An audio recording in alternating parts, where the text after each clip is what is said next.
बोल जयकारा बोल मेरे श्री गुरु महाराज जी की जय। सौभाग्यशाली गुरुमुख हो। महाभारत के युद्ध प्रारंभ होने से पूर्व जब अर्जुन श्री कृष्ण भगवान जी के साथ रथ पर बैठकर समर भूमि में आए तो विपक्षी दल में अपने सगे संबंधियों एवं गुरुजनों को देखकर भगवान श्री कृष्ण जी से कहने लगा कि हे मधुसूदन, जिन पूज्य गुरुओं ने मुझे इतने प्यार से धनुर्विद्या सिखा दी है, तो क्या आज उस शिक्षा का बदला उन्हें तीखे बाणों द्वारा मृत्यु शैया पर सुला कर दूंगा। जिन पूर्वजों ने मुझे अपने रक्त से पोषित कर इस योग्य बनाया, तो क्या मैं इन वाणों से सत्कार करूं? यह मुझसे तो न होगा। ऐसे वीर कहलाने से तो मेरा कायर कहलाना ही अच्छा है। मोह भ्रम और अज्ञान के गहरे गर्त में अर्जुन को गिरता देव भगवान श्री कृष्ण जी ने दोनों सेनाओं के मध्य में उसे उद्बुद्ध जागृत करने के लिए यह उपदेश दिया। भाव यही है कि भगवान श्री कृष्ण जी फरमाते हैं कि हे अर्जुन, यह सब तो पहले से ही मेरे मारे हुए, तू तो केवल निमित्त बनकर कर्तव्य कर। इसी पर एक प्रमाण है। जब महाभारत का युद्ध शुरू होने वाला था, तब कौरवों और पांडवों ने दूसरे देशों में अपने अपने संदेश वाहक भेजे गए, हमारे पक्ष में युद्ध करने को आओ, क्योंकि वह धर्म युद्ध था। इसलिए तो कुरुक्षेत्र की भूमि में आता उससे यह पूछ लिया जाता कि तुम किस पक्ष में भाग लोगे। वह प्रसन्नता से जिस दिल की ओर से लड़ना चाहता है, दोनों पक्ष वाले उससे हर्ष स्वीकार कर लेते थे। एक बार ऐसा हुआ कि रणभूमि में एक शूरवीर योद्धा भगवान श्री कृष्ण के आगे से निकला। भगवान श्री कृष्ण जी ने उससे पूछा कि तुमने युद्ध में किस पक्ष की ओर लड़ना है, बतलाओ। उस योद्धा ने प्रत्युत्तर में कहा, महाराज, जो दल पराजित होगा मैं उसी दल का पक्ष लूंगा। भगवान उसके इस अनोखे उत्तर को सुनकर बड़े हैरान हुए। वे जानते थे कि पराजित तो कौरव दल ने ही होना है।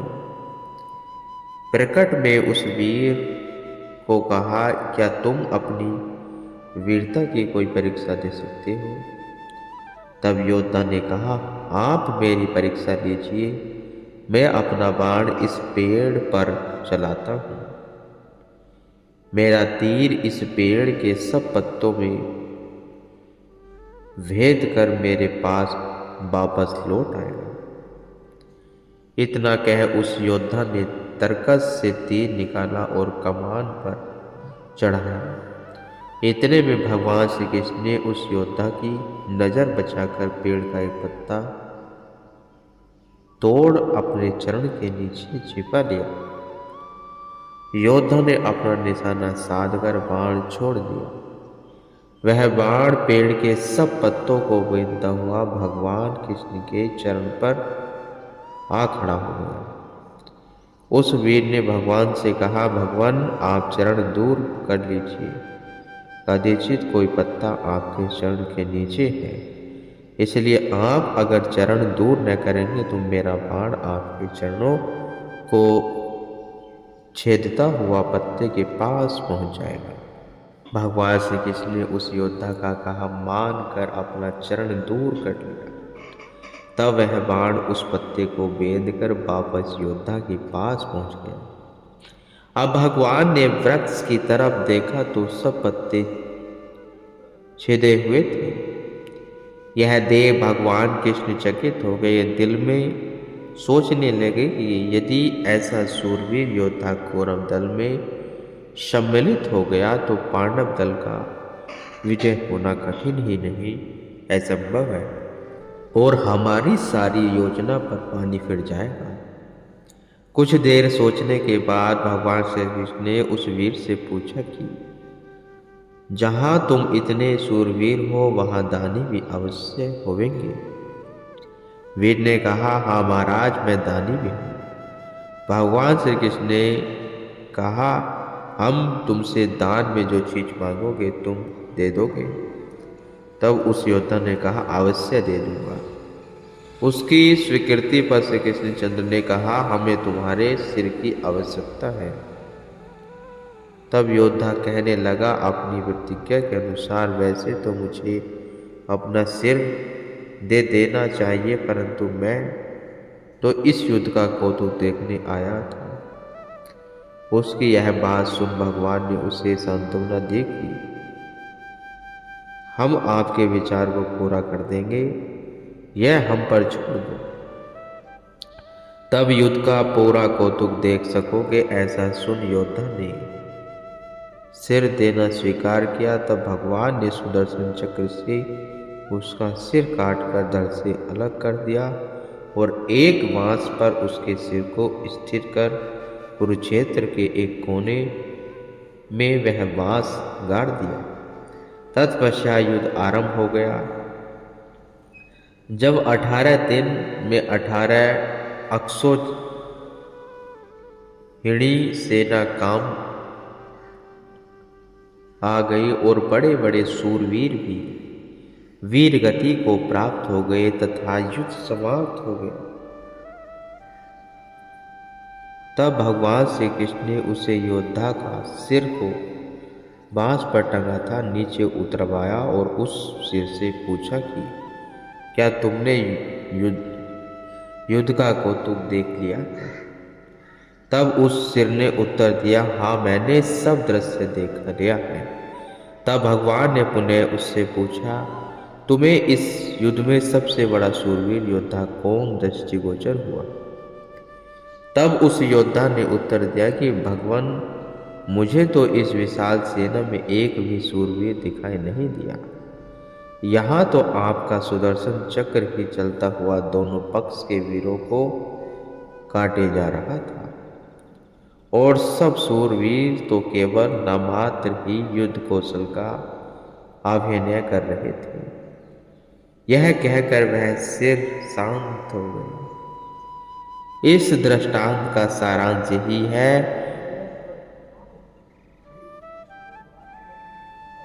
परमार्थ के कार्यों में अथवा अपने इष्ट देव जी की सेवा करते हुए जीव को यह गर्व कदापि नहीं करना चाहिए कि मैं यह कार्य कर रहा हूँ। सत्पुरुष तो केवल तिनके से भी पहाड़ को गिरवा सकते हैं। रिद्धि सिद्धि उनके चरणों की चेरी होती है।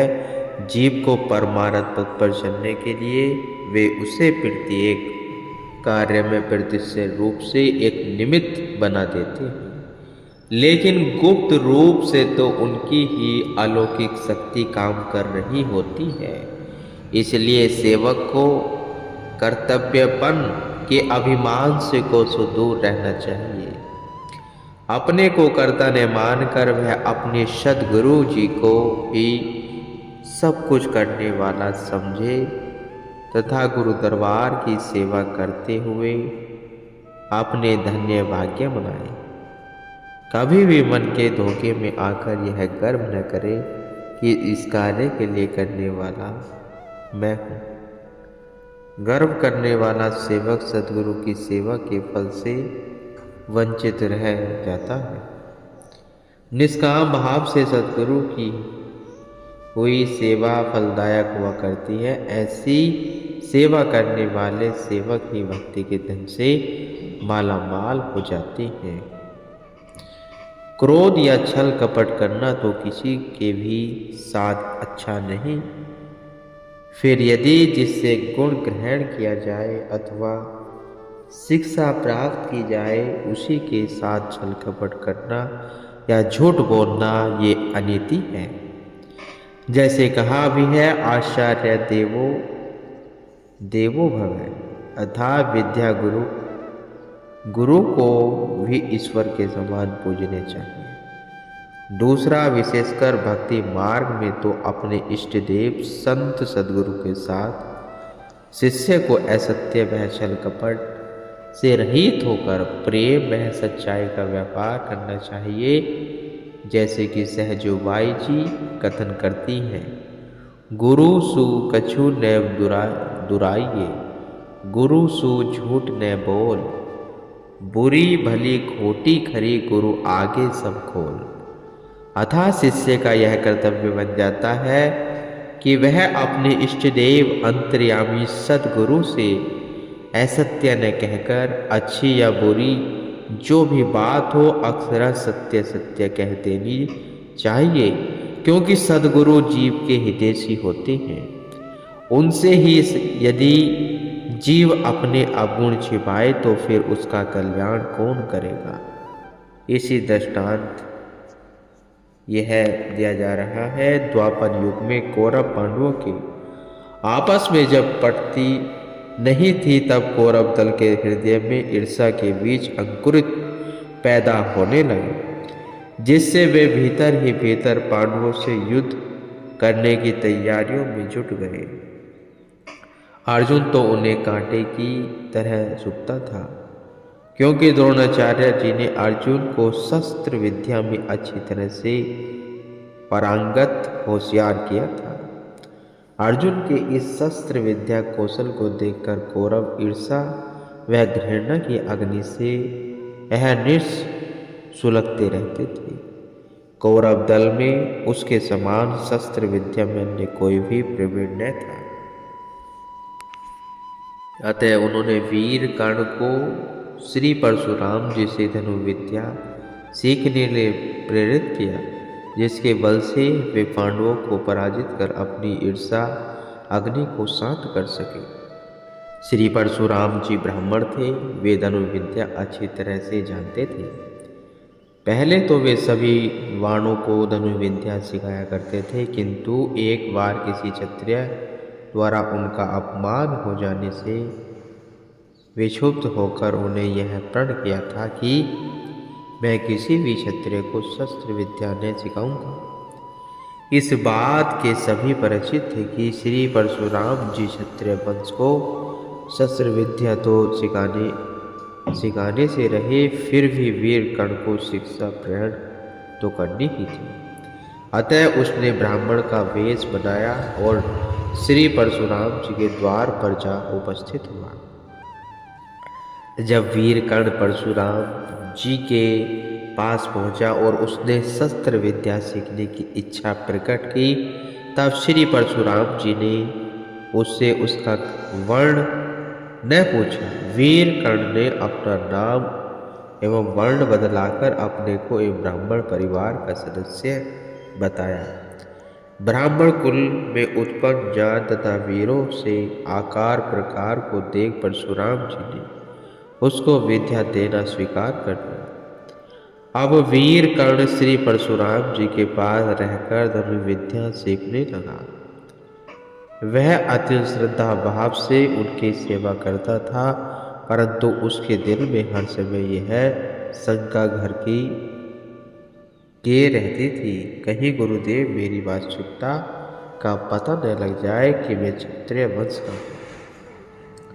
श्री परशुराम जी ने तो उसके कथन का विश्वास कर लिया था और समझ लिया था कि वास्तव में यह द्विज वर्ण का ही है। आर्थिक भावना से उसे धनुष विद्या सिखाते रहे और वीर कर्ण धनुर्विद्या में जब अच्छी तरह से निपुण हो गया, तब एक बार का वृत्तांत कि श्री परशुराम जी को कहीं अन्य स्थान पर जाना था। उस समय वह अपने साथ वीर कर्ण को वे ले गए। यात्रा करते करते दोपहर होने को आई, तब वही जंगल में एक सघन वृक्ष की छाया में विश्राम करने के लिए रुक गए। कर्ण ने अपनी चादर श्री परशुराम